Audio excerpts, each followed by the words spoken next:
Assalamualaikum dan salam sejahtera. Bab 3, Termokimia.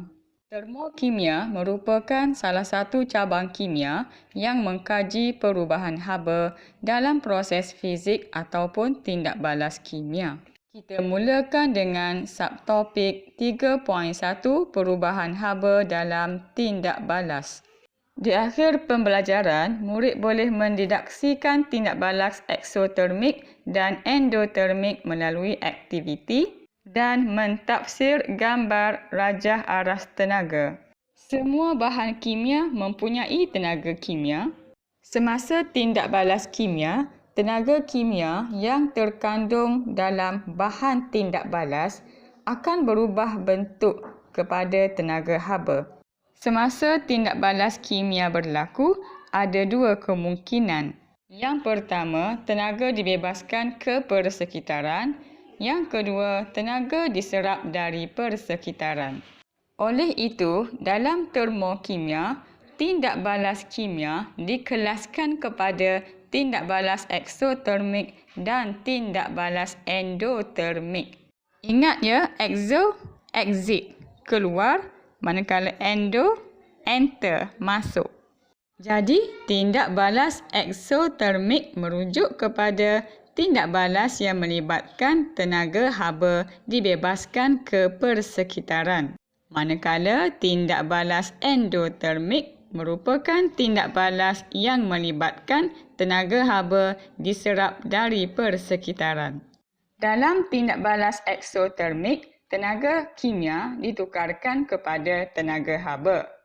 Tenaga haba yang dibebaskan ke persekitaran menyebabkan suhu persekitaran meningkat. Maka campuran tindak balas dan bekas akan terasa panas. Perkara yang sebaliknya berlaku dalam tindak balas endotermik, di mana semasa tindak balas endotermik, tenaga haba ditukarkan kepada tenaga kimia. Tenaga haba yang diserap dari persekitaran menyebabkan suhu persekitaran menurun. Maka campuran tindak balas dan bekas akan terasa sejuk. Sebenarnya persekitaran atau surrounding tidak terlibat dalam tindak balas kimia. Persekitaran ini boleh jadi sama ada bekas yang mengandungi bahan tindak balas dan hasil tindak balas, pelarut udara atau termometer. Termometer adalah radas yang penting dalam kajian termokimia. Termometer digunakan untuk menyukat suhu awal dan akhir tindak balas. Contoh-contoh tindak balas yang membebaskan haba ke persekitaran ataupun tindak balas eksotermik adalah respirasi, pembakaran bahan api, pembakaran logam, tindak balas penitrolan, pengaratan besi, tindak balas logam reaktif dan karbonat logam dengan asid, proses sentuh, proses Haber dan melarutkan natrium hidroksida ke dalam air. Contoh-contoh tindak balas endotermik pula adalah proses fotosintesis, penguraian terma, karbonat logam dan nitrat logam, peretakan alkana, pemejaluapan ais kering, melarutkan garam amonium ke dalam air. Ini adalah gambar rajah aras tenaga. Terdapat dua aras tenaga, iaitu aras tenaga bahan tindak balas dan aras tenaga hasil tindak balas. Simbol EB digunakan untuk mewakili aras tenaga bahan tindak balas, manakala simbol EH mewakili aras tenaga hasil tindak balas.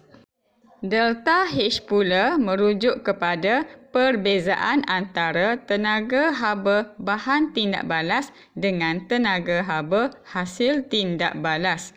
Daripada graf, delta H bersamaan dengan aras tenaga hasil tolak aras tenaga bahan. Delta H bagi tindak balas eksotermik adalah negatif. Hal ini disebabkan jumlah kandungan tenaga haba hasil kurang berbanding jumlah kandungan tenaga bahan. Pelajar, bayangkan angka yang kecil tolak angka yang besar. Sudah pasti kita akan dapat nilai negatif. Delta H bagi tindak balas endotermik pula adalah positif. Hal ini disebabkan jumlah kandungan tenaga haba hasil lebih daripada jumlah kandungan tenaga bahan. Pelajar, lagi sekali boleh bayangkan angka yang besar tolak angka yang kecil, sudah pasti kita akan dapat nilai positif. Okey pelajar, sekian sahaja untuk kali ini.